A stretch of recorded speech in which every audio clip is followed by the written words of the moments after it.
अभी हम देखते हैं मसीह विरोधी का पहला 3.5 साल के राज्यकाल में, महान क्लेश के पहला 3.5 साल का शासन में क्या क्या मेन घटना होंगे जस्ट हम देखेंगे, और आखिरी मसीह विरोधी के असली 3.5 साल के राज्यकाल में क्या क्या घटना होंगी, ये दोनों हम देखेंगे। मैंने अपने 2 गवाहों को यह अधिकार दूंगा कि टाट ओढ़े हुए 1260 दिन तक भविष्यवाणी करे।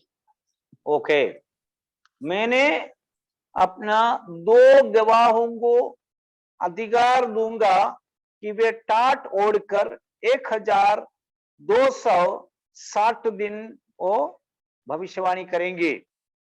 ओके, पूरा अध्याय 11 अध्याय पूरा पढ़ना, तब आपको ये डिटेल में समझ में आएगा।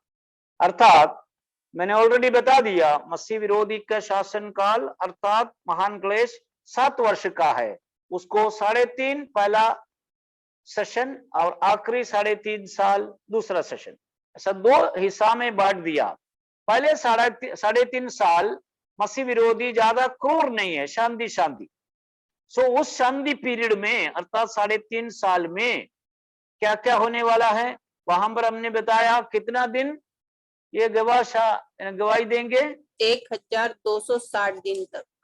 1260 मतलब है वो कितना महीना है, 42 महीने, 40 महीने, 42 महीने, 3.5 साल, 3.5 साल।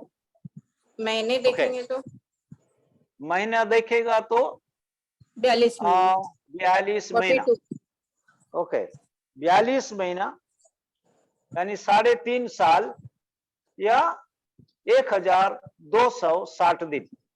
जब आप कैलकुलेशन करेंगे तब आपको पता चलता है यहूदियों की महीना 30 दिन का महीना होता है। अपना महीना कभी 3 कभी 31, कभी 30 कभी 31 और कभी 28 कभी 29। ओके, एक महीना। सो यहूदियों की महीना ऐसा नहीं है, हर महीना 30 दिन का होता है। सो 30 × 12 360 दिन होते ना, 360 डेज, 360 इंटू 3.5 तो कितना होता है 1260 दिन। ओके, बाद में कैलकुलेट करना। सो ये पहला 1260 दिन अर्थात 42 महीना नहीं तो 3.5 साल होने वाले 3 महत्वपूर्ण घटना है मसीह विरोधी के शासन काल में। वो घटना यह है, प्रभु वचन में लिखा है परमेश्वर अपना 2 गवाहों को अधिकार देंगे, वे पृथ्वी पर आएंगे, यरूशलेम में आएंगे और 1260 दिन गवाही देंगे। और ये पहले 3.5 साल की घटना है। सो ये 2 गवाह परमेश्वर के बारे में गवाही देंगे, उनको विशेष अधिकार दिया गया है। उनकी गवाही के पीरियड में बड़े चिन्ह और चमत्कार करेंगे और 1260 दिन पूरा होने पर मसीह विरोधी उससे तलवार से दोनों को मार डालेंगे और दोनों 3 दिन तक यरूशलेम के स्ट्रीट में उनके लोथ पड़े रहेंगे।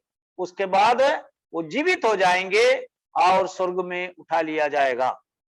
ओके, पहले 3.5 साल का पहले घटना।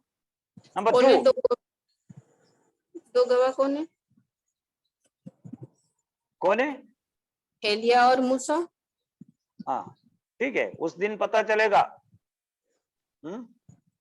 लोग अलग अलग बोलते हैं, एलिया मूसा बोलते हैं, कोई बोलते कोई दूसरा बोलते हैं, आनोक बोलते हैं, एलिया मूसा बोलते हैं, कोई बोलते हैं आनोक और एलिया बोलते हैं, कोई बोलते हैं और कोई 2 जन। तो आज अपना वो इश्यू नहीं है। ओके, 2 जन बाइबल में नाम नहीं दिया ना, 2 गवाह, 2 गवाह, कोई भी आने दो ना, अपना विषय नहीं है। क्योंकि उस गवाह यहाँ पर आकर के सेवा करेंगे, उस समय हम लोग यहाँ पर नहीं है। अपन कहाँ होंगे? स्वर्ग में। स्वर्ग में। तो अपन स्वर्ग में रहेंगे, फिर पृथ्वी में जो भी हो रहा है उसके ऊपर में अपन काय को टेंशन करना। ये वो दो कोई भी आने दो, यहाँ पर कुछ भी होने दो, अपन तो स्वर्ग में परमेश्वर की स्तुति महिमा में रहेंगे। ओके, फिर डिटेल जाना है तो अपन बाद में उसके बारे में डिटेल चर्चा करेंगे। नंबर 1 घटना, 2 गवाह 1260 दिन यहाँ पर गवाही दे।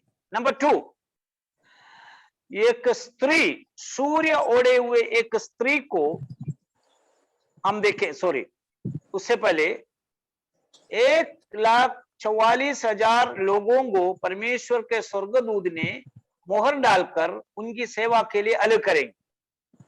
ओके, पढ़िए 7वां अध्याय, प्रकाशित वाक्य 7वां अध्याय 2 से 8। फिर मैंने एक और स्वर्गदूत को जीवते परमेश्वर की मोहर लिए हुए पूरब से उत्तर पूरब की ओर आते देखा। जीवते परमेश्वर की मुहर लिए हुए पूरब से ऊपर की ओर आते देखा। उसने उन चारों स्वर्गदूतों से, जिन्हें पृथ्वी और समुद्र की हानि करने का अधिकार दिया गया था, ऊंचे शब्द से पुकार कर कहा, जब तक हम अपने परमेश्वर के दासों के माथे पर मोहर न लगा दे, तब तक पृथ्वी और समुद्र और पेड़ों को हानि न पहुंचाना। जिन पर मोहर दी गई मैंने उनकी गिनती सुनी, अर्थात इज़राइल की संतानों के सब गोत्रों में से 1,44,000 पर मोहर दी गई। कितने लोगों को? 1,44,000। ओके, 1,44,000 लोगों को स्वर्गदूतों ने मोहर डाला। ओके, मोहर डालकर प्रभु की सेवा के लिए अलग किया है। अर्थात ये कौन लोग हैं? 1,44,000 लोग कौन है? यहूदा के गोत्र, इस्राएल के गोत्र। इस्राएल के 12 गोत्रों में से 12,000 करके 12 इंटू 12,000 कितना है? 1,44,000। सो इस्राएल के 12 गोत्र में से चुने हुए 1,44,000 लोगों को परमेश्वर के स्वर्गदूत मोहर डालेंगे। वो वे लोग हैं मसीह विरोधी के शासन काल के सुसमाचार है, राज्य के सुसमाचार वे लोग प्रचार करेंगे। डाउट्स अगर आए तो लिख करके रखना, डाउट्स के लिए एक दिन अलग से हम रखेंगे। मैं इतना बताना चाहता हूं, पहले 3.5 साल मसीह शासन काल के पहले 3.5 साल में 3 महत्वपूर्ण कार्य होगा। नंबर 1, 2 गवाहों को स्वर्ग से पृथ्वी पर लाएगा। वे टाट तोड़कर 1,260 दिन भविष्यवाणी करेंगे। नंबर 2, स्वर्गदूत उतरकर इस्राएल के 12 गोत्र में से एक गोत्र में से 12,000 करके 1,44,000 लोगों के माथे पर मोहर डालेंगे। मोहर डालकर उनके लिए परमेश्वर के लिए अलग करेंगे, और वे लोग मसीह विरोधी के शासन काल के सुसमाचार है। वे राज्य के सुसमाचार ये 7 वर्ष प्रचार करेंगे। नंबर 3, एक स्त्री के बारे में हम देखते हैं, सूर्य को ओढ़े हुए एक स्त्री। 12 अध्याय 1 से 6 पढ़िए, प्रकाशित वाक्य। स्वर्ग में एक बड़ा चिन्ह दिखाई दिया, अर्थात एक स्त्री जो सूर्य ओढ़े हुए थी और चांद उसके पांव तले था, और उसके सिर पर 12 तारों का मुकुट था। वह गर्भवती हुई और चिल्लाती थी, क्योंकि प्रसव की पीड़ा में थी। एक और चिन्ह स्वर्ग में दिखाई दिया, और देखो, एक बड़ा लाल अजगर था, जिसके 7 सिर और 10 सींग थे, और उसके सिरों पर 7 राजमुकुट थे।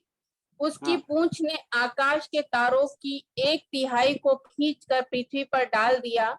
वह अजगर उस स्त्री के सामने जो जच्चा थी खड़ा हुआ, कि जब तक वो बच्चा जने तो उसे बच्चे को निकल जाए।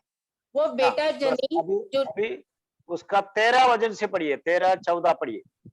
जब अजगर ने देखा कि मैंने पृथ्वी पर गिरा दिया गया हूँ, तो उस स्त्री को जो बेटा जनी थी सताया, पर उस स्त्री को बड़े उकाब के 2 पंख दिए गए कि सांप के समान सामने से उड़कर जंगल में उस जगह पहुंच जाए, जहां वो एक समय पर समयों और आधे समय तक पाली जाए। और सांप ने उस स्त्री के पीछे अपने मुंह से नदी के समान पानी बहाया कि बस बस उसे बस यहां लिखा हुआ है, सो स्वर्ग में एक बड़ा चिन्ह दिखाई दिया, सूर्य ओढ़े हुए एक स्त्री, उसके पांव तले चंद्रमा और तारागण, 12 तारे। सो ये स्त्री गर्भवती हुई, एक बच्चा जन्मा, और अजगर ने इस बच्चे को निगलना चाहा, लेकिन बच्चा स्वर्ग में उठा लिया गया। सो बच्चा उठा लिया गया तो अजगर ने बच्चे को जन्म देने वाली स्त्री को सताने लगे। तो उस समय वो स्त्री अजगर से बचने के लिए वहां से भाग गई, उसको 2 पंख मिली, यानी वो उड़ गई, भाग गई वहां से, और एक प्रत्येक स्थान में जाकर के आश्रय लिया। वहां पर अजगर से स्त्री को प्रोटेक्शन मिला, और एक काल और कालों और आधा समय वो वहां पर सुरक्षित रही।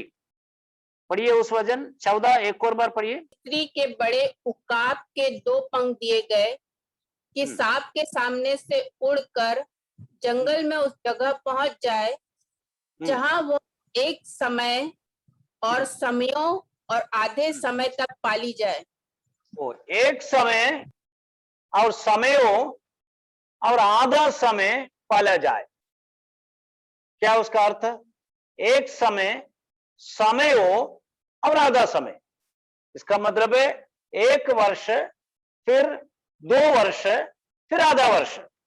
एक समय, फिर समयों, प्लूरल में समयों, फिर आधा वर्ष, आधा समय, यानी 3.5 साल।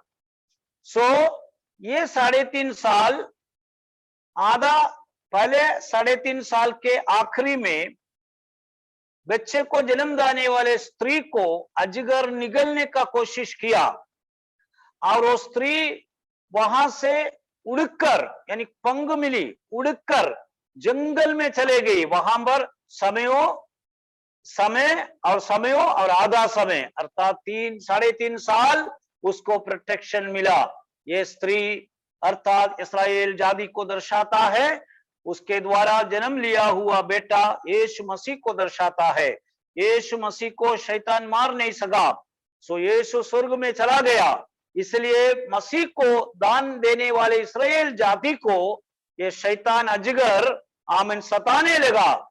तो उस अजगर के, यानी शैतान के सताव में से बचने के लिए उस समय के इस्राएल जनता देश छोड़ करके जंगल में, अर्थात पटरा नाम एक जंगल के प्रोटेक्शन केंद्र में वो उड़ जाएंगे। उकाब के पंख, यानी वो प्लेन में जो सफर करके जाएगी, और वहां पर 3.5 साल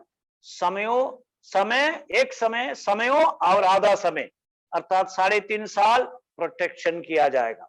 सो इस प्रकार 2-3 महत्वपूर्ण घटना मसीह विरोधी के शासन काल के पहले 3.5 साल में होगा।